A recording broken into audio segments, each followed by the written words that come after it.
Hey there! Time for your math lesson for the day. I just have to say, as a quick aside, I'm getting so tired of starting all the videos the same exact way. So if anyone has any ideas for how they would rather hear me start a math video, please feel free to write me. Here is what we're working on today. Today we are going to practice multiplying two fractions using models, but this time we're going to fill in the missing factor. So I want to remind you of what we did just 2 days ago on Monday. On Monday, you were doing something similar with models, but it was two specifically unit fractions. So please remember, unit fractions are the kind with a 1 in the numerator. Today, we're just multiplying any old kind of fraction, not necessarily unit fractions. So any number can be in the numerator.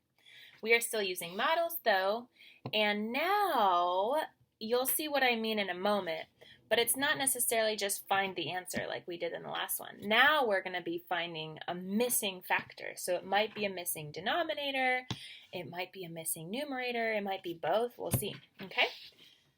So let's just look at the first example, okay? And I will be doing some extra work on the board, though it's not necessary. It's like me going above and beyond, basically.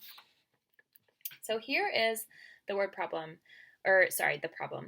Use the model to complete the multiplication sentence. 1 over box times 3 over 4 equals 3 over 12.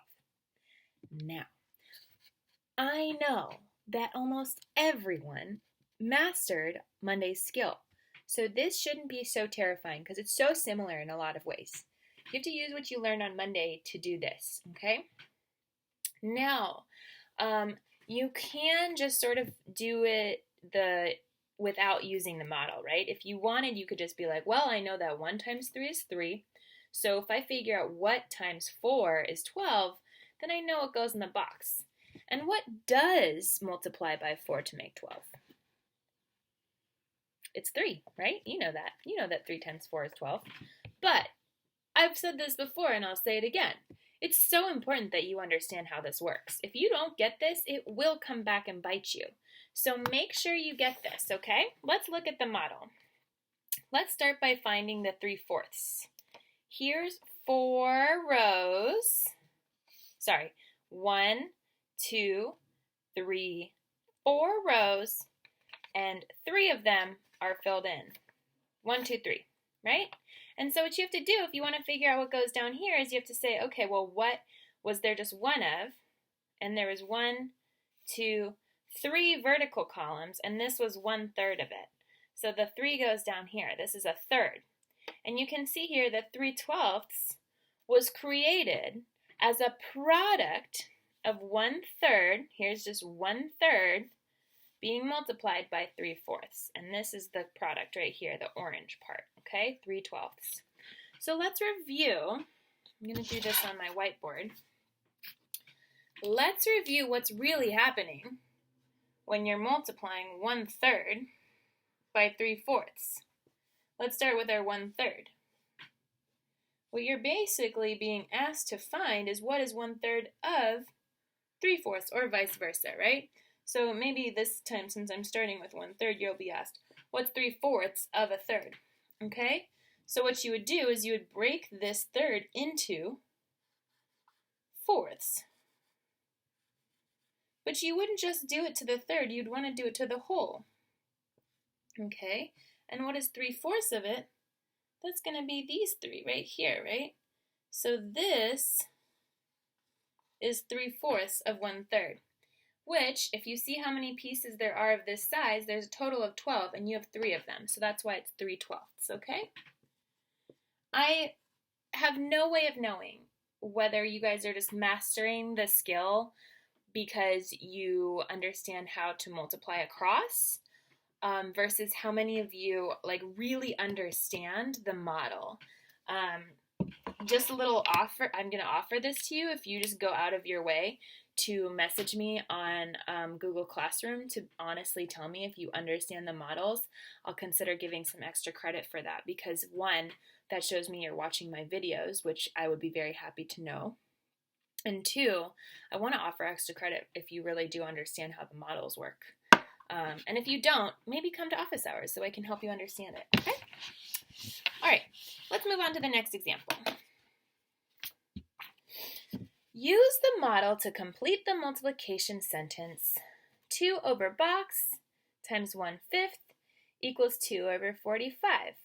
Well, once more, right? If you just multiply across, 2 times 1 is 2. So you're wondering what times 5 would make 45. And again, I know you know your multiplication facts. I know you know how to count by 5s on your fingers. So most of you can just automatically say, I know what times 5 is 45. 9, right? But I really, really hope you can actually look at the model and confirm your answer. Find the 1/5 first. What color is the 1/5?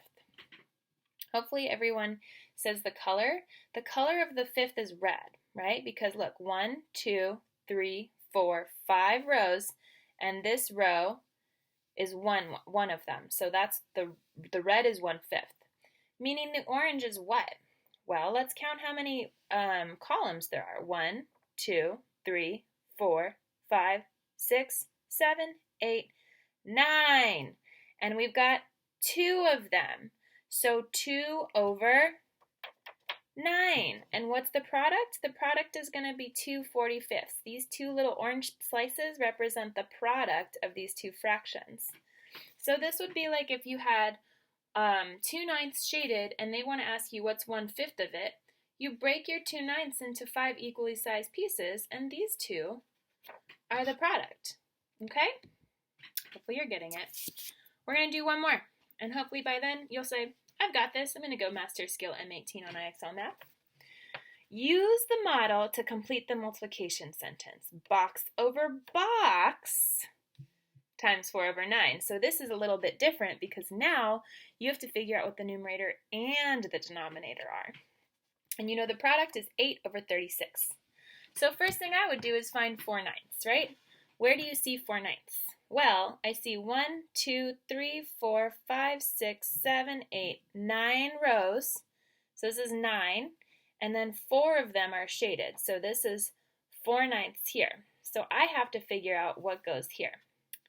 First of all, how many columns are there? I see 1, 2, 3, 4 columns. And how many are shaded? 1, 2. So I believe that this would be 2/4, right? Let's write it down and see if it stands. Would 2/4 times 4/9, would that equal 8 over 36? 2 times 4 is 8, and 4 times 9 is 36. So yes, that worked, and hopefully you saw that the way I figured it out was by actually counting, okay?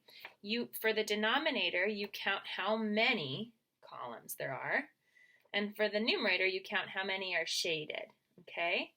Remember, the product is just what happens once you've actually found out this fraction of this fraction, okay? All right, friends, I believe that's enough examples, but like I said, if you're not sure how the models work, come to office hours because now we have office hours on Wednesdays so you can get your help with your math, okay? All right, wishing you the best of luck. Don't forget the extra credit option. If you would like to get an extra point in your math grade, you know what to do. Bye, friends.